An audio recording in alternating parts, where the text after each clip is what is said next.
મિત્રો, ગુજરાત હાઈકોર્ટના live streaming દરમિયાન એક અજુગતી એવી ઘટના બનેલી છે કે જેમાં એક વ્યક્તિ કુદરતી હાજતે જતો હોય અને એનું લાઈવ સ્ક્રીનિંગમાં હાજર થયેલો હતો. અને આ ઘટના 20 જૂનના રોજ બનેલી છે. અગાઉ આવા 2 કિસ્સાઓમાં કાર્યવાહી થયેલી છે. એક વખત એક વ્યક્તિ સિગરેટ પીતા પકડાયો હતો અને એક વખત એક જણ બાથરૂમમાંથી લાઈવ ટેલિકાસ્ટ થયો હતો. તો આ એક બહુ જ ખરાબ ઘટના દેખાઈ રહી છે.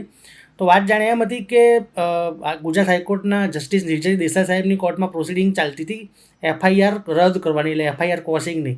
અને આ પ્રોસિડિંગ દરમિયાન જે વ્યક્તિએ એફઆઈઆર કરી હતી એ વ્યક્તિ કહેવાય ને કે ટોયલેટ સીટ ઉપર બેઠો હતો એ આખો, અને એ રીતે ટોયલેટ સીટ ઉપર બેસી અને લાઈવ ટેલિકાસ્ટ થયો હતો. તમને લોકોને ખબર હશે કે ગુજરાત હાઈકોર્ટ દ્વારા એમના જે પ્રોસિડિંગ્સ છે એમાં જે વ્યક્તિઓ જેને હાજર રહેવું હોય, જે બહારગામ હોય અથવા તો જે કોર્ટમાં આવી શકે એમ ના હોય, તેમને લિંક આપવામાં આવે છે અને લિંક દ્વારા એ લોકો કોર્ટમાં હાજર થાય છે.